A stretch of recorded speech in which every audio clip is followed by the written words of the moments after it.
Good evening. It's 6 o'clock on Thursday, March 23rd, 2017. Welcome and thank you for joining us tonight for the English edition of Aura News, where we bring you today's top stories translated into English every weeknight.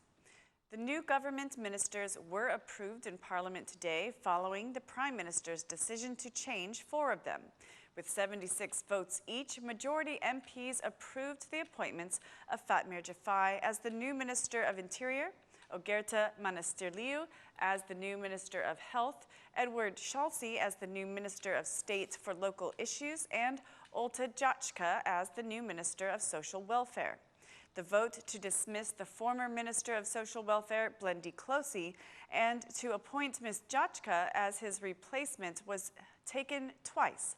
As in the first rounds, the former minister did not receive the needed votes to be dismissed. The Party for Justice, Integrity and Unity MPs did join the Socialist MPs in voting for appointing the new ministers, even though earlier the PJIU had declared that it would not participate in the voting process. Also, 16 Socialist Movement for Integration MPs who were present in the plenary session cast their vote in favor of the new ministers. 4 MPs were absent from the plenary session, including the Assembly Speaker, who was at an activity for Veterinary Day, and the PJIU Chairman, who was in a meeting with representatives of the Cham community. Today's plenary session saw strong debates and harsh accusations between Prime Minister MP Rama and Chairman of the newly created Libra Party, Mr. PM Blushi.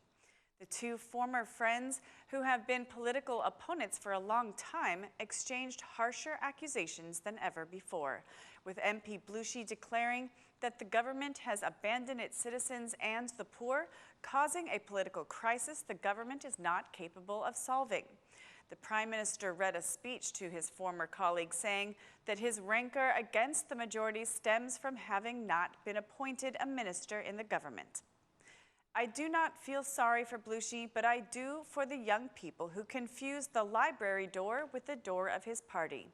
Libra is written at the door, but an old politician is inside, one who has transformed himself into a character inflated with the air of his ambition.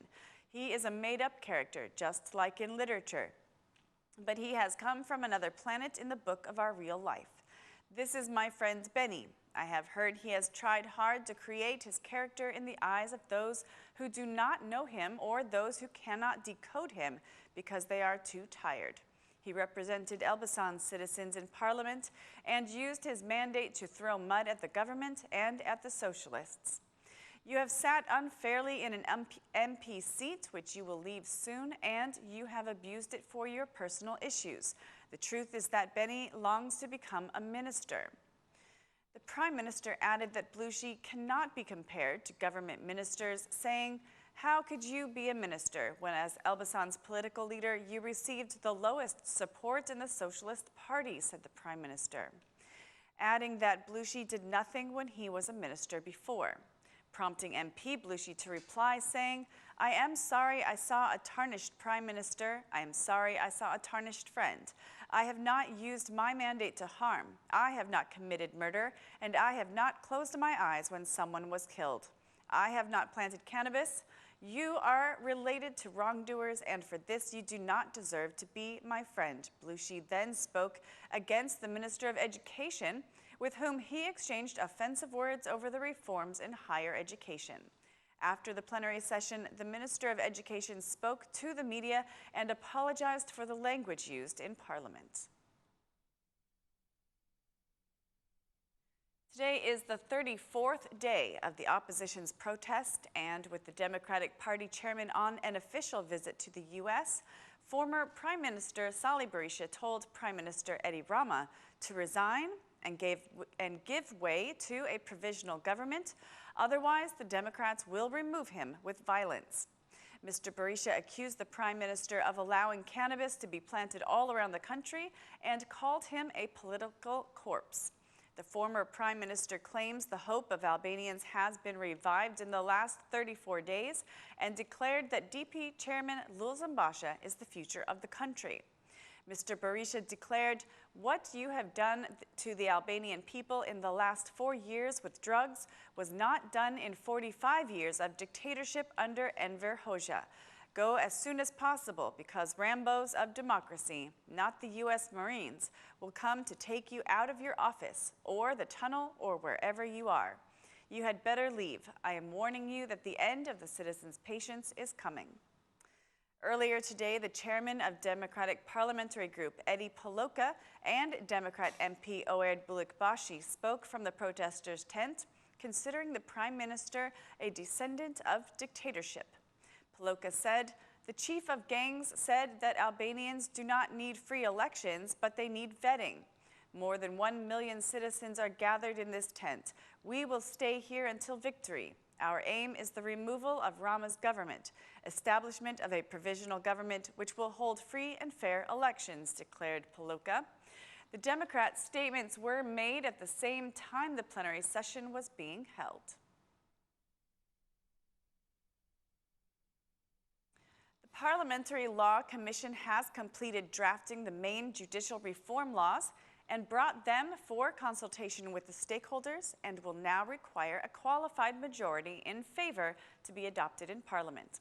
In his last act as the Law Commission chairman, now that he is the Minister of Interior, Mr. Xhafaj declared that the package of laws will be sent to Parliament in the coming week. According to Xhafaj, these laws will increase the efficiency of the justice system and provide citizens with access to the system. "We have just finished drafting the last law, and the laws will be sent to Parliament by next week. The laws, which are of fundamental importance for the continuation of the judicial reform, need a qualified Parliament majority to vote in favor. We finished the amendments to the Code of Civil Procedure, amendments to the Criminal Code, amendments to the Code on Criminal Procedures, and the law on administrative courts to the law on the Ministry of Justice. Concluding the work of these laws is good. They are important for further reformatting the justice system and will bring new structure to how investigations and judging will function in Albania," declared Mr. Xhafaj. Meanwhile, the Socialist MP Vasilika Husi said that every member present at the Commission meeting voted on the laws.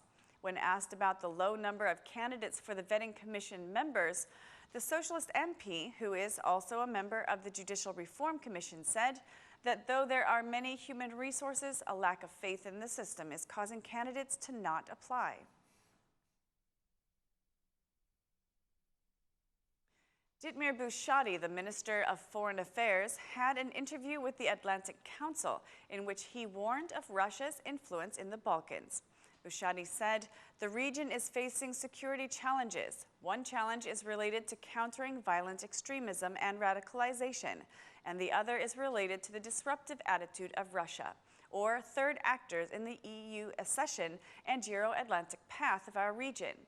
When we speak of the Euro-Atlantic path and the EU accession process, we should take into account the reform process. We are used to an American presence in our region. The Western Balkans, or the Balkans in general, were considered a success story of U.S. foreign policy. Thanks to U.S. foreign policy coupled with actions from the European Union, the Balkans are in better shape than before," said Bushati. Foreign Minister Bushati further urged the United States and the EU to increase their engagement with Albania. This engagement, he said, should be more sharply focused on 3 areas: the security sector reform, the judicial reform, and economic development.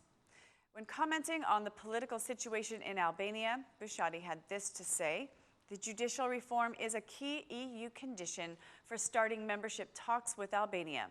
The opposition Democratic Party has obstructed these reforms. Weeks-long protests by the opposition Democratic Party against the Albanian Prime Minister Edi Rama and the party's decision to boycott parliament have stalled the creation of government bodies that would vet judges and prosecutors. It is quite paradoxical to see a political party that has positioned itself against the wind and against the will of Albanians," he said. That's all for our English edition this evening. Please join us again Monday through Saturday at 6 p.m. for your local news in English. My name is Mari, and on behalf of Aura News, thank you and good night.